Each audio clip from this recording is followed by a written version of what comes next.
Hey there, welcome back to Reddit Dating, the best channel for Reddit cheating stories.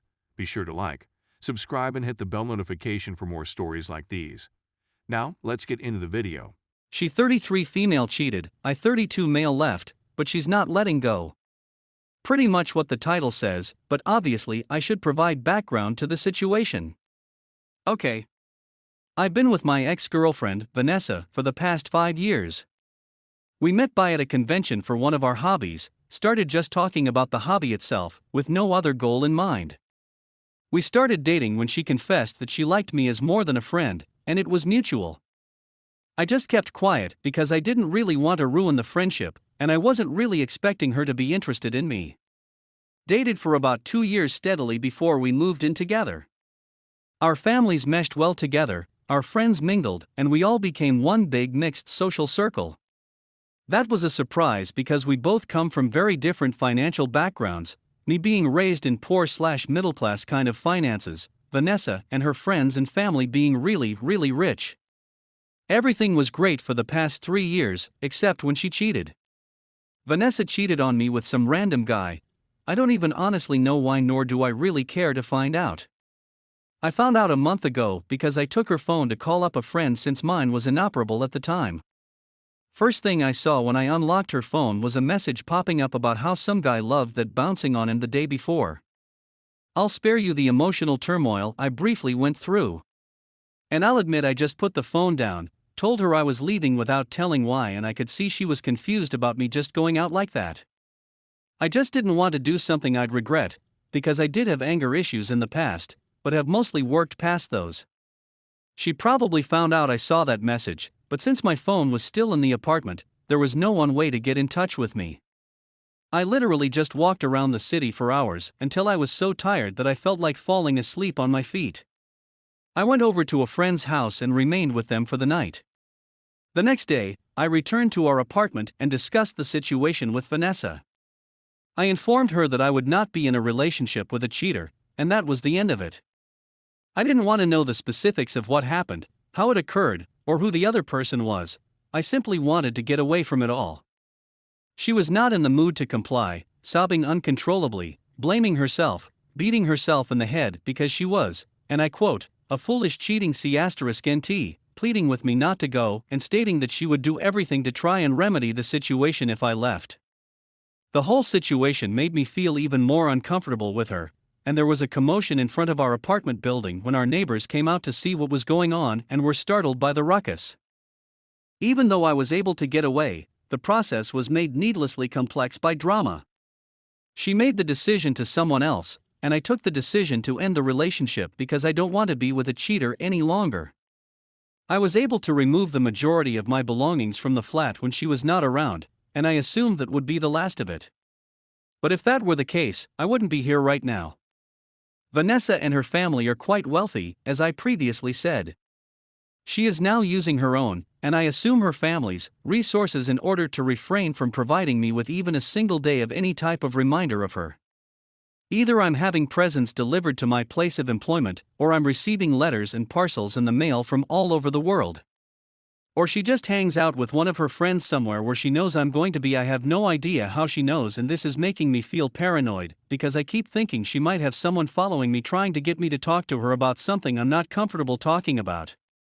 I attempted to speak with the local police about the situation, but was assured, in not so many words, that her family would see to it that nothing was done about it. Although the officer deserves praise for being forthright, they should instead focus on their duties. I'd want to become better. I want to go on with my life. But she isn't going to allow me, and I don't have the financial means to just go someplace else. She's already been banned or ignored on every single social media platform I use, but interestingly enough, she's not attempting to contact me on any of them. Friends, on the other hand, are those who care about you. Every single friend she has, and she has a lot of them, has asked me to just meet up with her, listen to her out, or anything along those lines. But I'm really fed up with it. I'm fed up with this kind of nonsense. I just want it to be done with. I don't want to hear anything she has to say. No, I don't want to see her at all. It's not going to help me at all. So please, if someone can assist me, I would really appreciate it. What is the best way to get away from someone who won't let me go, and who has absolutely both the time and the money to continue doing it indefinitely? Do I agree to give her the one meeting she has requested from me? Is it really possible that this might be of assistance? Because I am not a citizen of the United States or another first world nation, I have little legal remedy. Update. Throughout the thread, there was a great deal of advice and support for the difficult position I was in, and I want to express my gratitude to you all for your efforts to assist me. The meeting with my ex's mother, whom I had mentioned in one of my blogs when responding to people's questions about the entire issue, finally took place in the end. It had been nearly a week since my last blog entry was published. She was aware of the reasons for our separation and, seeing how much it had upset me, she wholeheartedly supported my choice to end my relationship with her daughter. It meant a great deal to me, and I'm not sure I realized how much I had taken for granted her mother's kindness toward me when we were together. She was only aware of the ex's attempts to get back together with me when I recounted what had been going on since the breakup. She was unaware of her turning up at any place I went out, her friends badgering me, or the letters and presents that were being sent my way on a regular basis. When she held me and kissed the top of my child's head like I was a young kid again, I was on the verge of tears up because of how much support she offered me at the moment.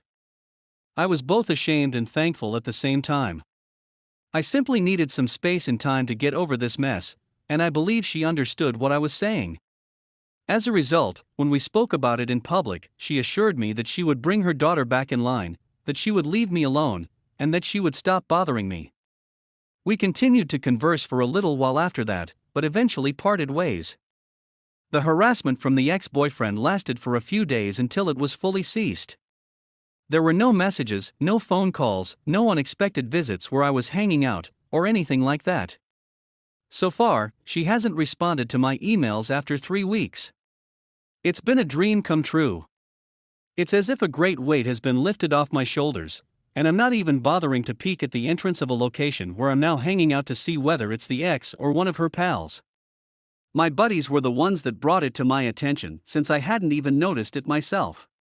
So, yes, this is 1,000 times better than the situation that existed before.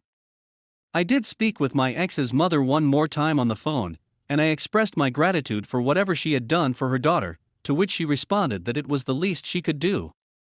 Near the end of the conversation, she stated that it would probably be best if we didn't speak any further because it would allow me to fully recover from this experience, but she expressed regret that it had come to this and that she and her husband would not be expecting me to come over for Christmas with them. We kissed each other farewell, and that was the end of it. After all of that, the harassment has ceased, I'm feeling wonderful, and life is looking a whole lot better these days. One more time, I'd want to express my gratitude to everyone who has attempted to rescue me from the muck I found myself in.